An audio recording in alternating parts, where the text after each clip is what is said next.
என் பேர் ப்ரௌனி. எங்கள் அம்மா பேர் பிளாக்கி. தங்கச்சி பேர் ஒயிட்டி.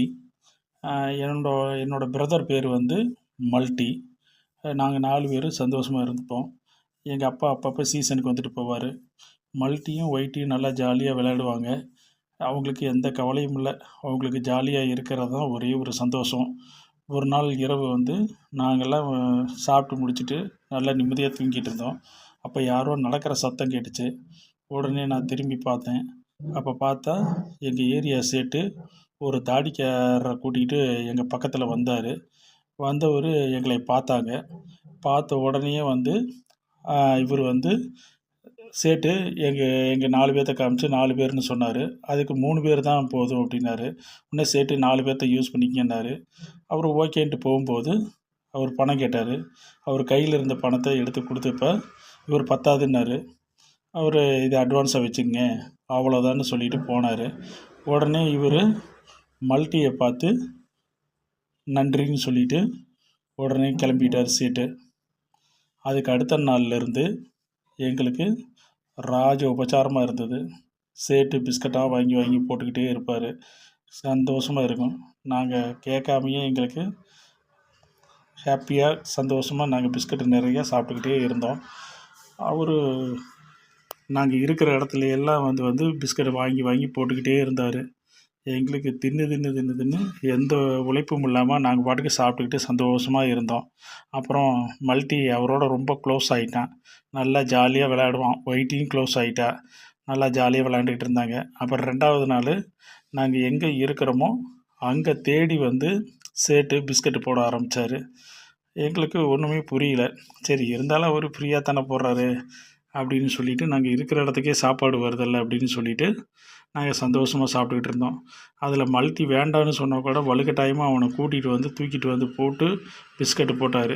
அவன் வேண்டான்னு சொல்லிவிட்டு அடம்பிடிச்சி ஓடிட்டான். இப்படியே தான் நாங்கள் 2வது நாள் போயிட்டு இருந்தது. சாப்பாடு சாப்பிட்டுக்கிட்டு இருந்தோம். அப்புறம் கடைசி நாள் எங்களுக்கு பிஸ்கட்டை சாப்பிட்டு சாப்பிட்டு போர் அடித்து போச்சு.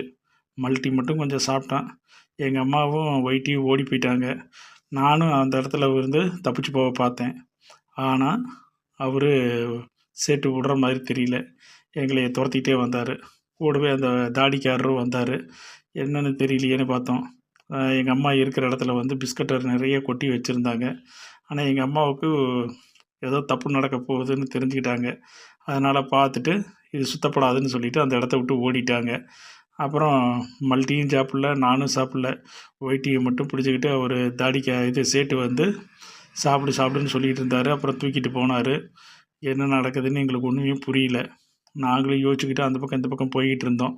பிஸ்கட்டை ஒயிட்டிக்கிட்ட கொட்டி வச்சு சாப்பிட சொன்னார். அப்போ ஒரு கேமராமேன் வந்து படம் பிடிச்சிக்கிட்டு இருந்தார். அந்த தாடிக்காரர் நிற்கும்போது இவர் சேட்டு வந்து பேசுகிற மாதிரி பரதேசி பண்ணாத இல்லை சார் நாங்கள் பாரு சார்.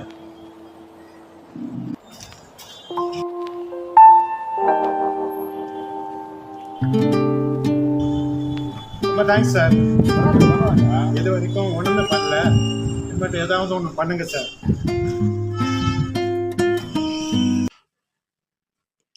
ஷூட்டிங் முடிஞ்சது. அவங்க எங்களை எல்லாம் மறுபடியும் ஃபைனலாக ஒரு ஃபோட்டோ எடுத்துக்கிட்டு கிளம்புற வழியை பார்த்தாங்க. சரி நமக்கு வேலை வாங்குறாங்களாட்டிருக்கு, நமக்கு இனிமேல் ரெகுலராக சாப்பாடு கிடைக்குன்னு நாங்கள் சந்தோஷமாக இருந்தோம். அதுக்கப்புறம் அந்த தாடிக்காரரு இந்த மீதி பணம் அப்படின்னு சொல்லிட்டு சேட்டுக்கிட்ட கொடுத்தாரு. கொடுத்துட்டு அவர் போயிட்டார். சரி மறுபடியும் இன்னும் நமக்கு நிறைய வாங்கி போடுவார் சேட்டு அப்படின்னு பார்த்தா சேட்டு ஒரு குச்சி எடுத்துகிட்டு வந்து எங்களை அந்த இடத்துல இருந்து அடித்து விரட்டுறதுக்கு துரத்திக்கிட்டு இருந்தார். எங்களுக்கு ஒன்றுமே புரியல. ரொம்ப அதிர்ச்சியாக இருந்தது. என்ன பண்ணுறதுன்னு தெரியல. நாங்கள் திக்கு முக்காடி போயிட்டோம். என்னடா அது, இத்தனை நாள் சேட்டு அரவணைச்சிக்கிட்டு இருந்தார், இப்போ திடீர்னு துரத்துறாருன்னு சொல்லிவிட்டு ஆளுக்கு ஒரு மூலையை ஓடினோம். அப்பயும் விடல சேட்டு. அந்த ஏரியாவிலேருந்தே எங்களை துரத்தி அடித்தார். நாங்களும் ஓடி பார்த்தோம், விடவே மாட்டேன்னு துரத்துனார். அப்புறம் அதுக்கு அடுத்த நாள் நைட்டு நாங்கள் உட்காந்து பார்த்துக்கிட்டு இருந்தோம். மறுபடியும் அந்த தாடிக்காரர் வந்தார். சேட்டு எங்களை காமிச்சிட்டு மறுநாள் காலையில் எங்களை தொலைவிட்டு வந்தார். நாங்கள் இருக்கிற இடத்துக்கு வந்து பிஸ்கட்டு போட்டார். எங்களுக்கு அது பிடிக்கல. உடனே ஒயிட்டி சத்தம் போட ஆரம்பிச்சேன் நான்.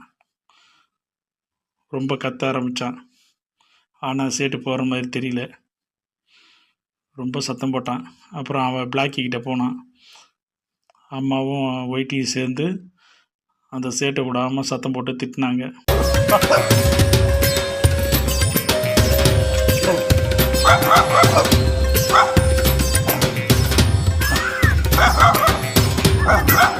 ஏய்,